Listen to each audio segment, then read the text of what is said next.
हिमालय की कोख गंगोत्री से निकली गंगा यानी भागीरथी हरिद्वार यानी देवप्रयाग में अलकनंदा से मिलती है। यहां तक आते आते इसमें कुछ चट्टानें घुलती जाती हैं, जिससे इसके जल में ऐसी क्षमता पैदा हो जाती है जो पानी को सड़ने नहीं देती। हर नदी के जल की अपनी जैविक संरचना होती है, जिसमें वह खास तरह के घुले हुए पदार्थ रहते हैं जो कुछ किस्म के जीवाणु को पनपने देते हैं और कुछ को नहीं। वैज्ञानिक शोध से पता चला है कि गंगा के पानी में ऐसे जीवाणु हैं जो सड़ाने वाले कीटाणुओं को पनपने नहीं देते, इसलिए पानी लंबे समय तक खराब नहीं होता।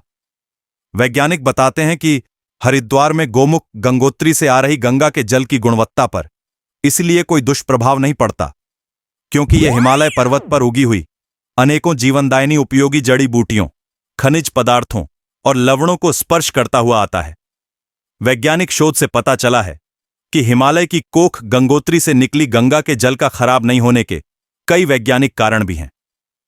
गंगा जल में बैक्टीरियाफोस नामक एक बैक्टीरिया पाया गया है जो पानी के अंदर रासायनिक क्रियाओं से उत्पन्न होने वाले अवांछनीय पदार्थों को खाता रहता है। इससे जल की शुद्धता बनी रहती है। गंगा के पानी में गंधक यानी सल्फर की प्रचुर मात्रा मौजूद रहती है, इसीलिए भी यह खराब नहीं होता। इसके अतिरिक्त कुछ भू रासायनिक क्रियाएं भी गंगा जल में होती रहती हैं, जिससे इसमें कभी कीड़े पैदा नहीं होते। यही कारण है कि यह पानी सदा पीने योग्य माना गया है।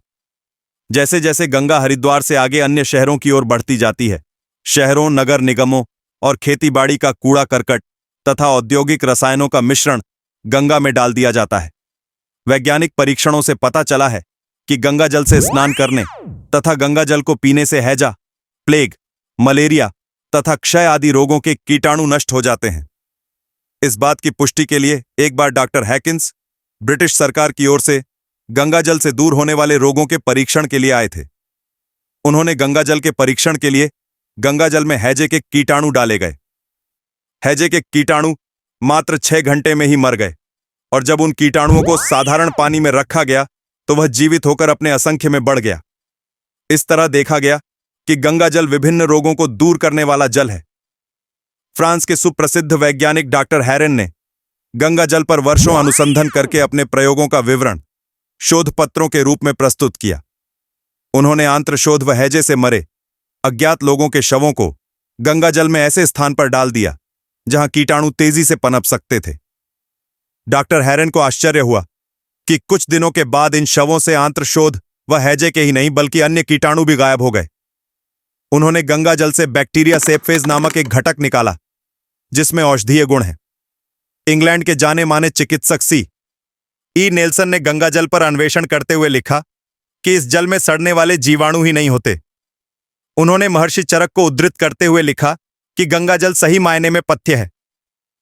रूसी वैज्ञानिकों ने हरिद्वार एवं काशी में स्नान के उपरांत 1950 में कहा था कि उन्हें स्नान के उपरांत ही ज्ञात हो पाया कि भारतीय गंगा को इतना पवित्र क्यों मानते हैं। गंगा जल की पाचकता के बारे में ओरिएंटल इंस्टीट्यूट में हस्तलिखित आलेख रखे हैं। कनाडा के मैकिलन विश्वविद्यालय के वैज्ञानिक डॉक्टर MC हैमिल्टन ने गंगा की शक्ति को स्वीकारते हुए कहा कि वे नहीं जानते कि इस जल में अपूर्व गुण कहां से और कैसे आए। सही तो यह है कि चमत्कृत हैमिल्टन वस्तुतः समझ ही नहीं पाए कि गंगा जल की औषधीय गुणवत्ता को किस तरह प्रकट किया जाए। गंगा जल अपने खनिज गुणों के कारण इतना अधिक गुणकारी होता है कि इससे अनेक प्रकार के रोग दूर होते हैं। गंगा नदी में स्नान करने वाले लोग स्वस्थ और रोगमुक्त बने रहते हैं। इससे शरीर शुद्ध और स्फूर्तिवान बनता है। भारतीय सभ्यता में गंगा को सबसे पवित्र नदी माना जाता है। गंगा नदी के पानी में विशेष गुण के कारण ही गंगा नदी में स्नान करने भारत के विभिन्न क्षेत्र से ही नहीं बल्कि संसार के अन्य देशों से भी लोग आते हैं। गंगा नदी में स्नान के लिए आने वाले सभी लोग विभिन्न प्रकार के रोगों से मुक्ति पाने के लिए हरिद्वार और ऋषिकेश आकर मात्र कुछ ही दिनों में केवल गंगा स्नान से पूर्ण स्वस्थ हो जाते हैं। कई विद्वानों ने गंगा जल की पवित्रता का वर्णन अपने निबंधों में पूर्ण आत्मा से किया है। भौतिक विज्ञान के कई आचार्यों ने भी गंगा जल की अद्भुत शक्ति और प्रभाव को स्वीकार किया है।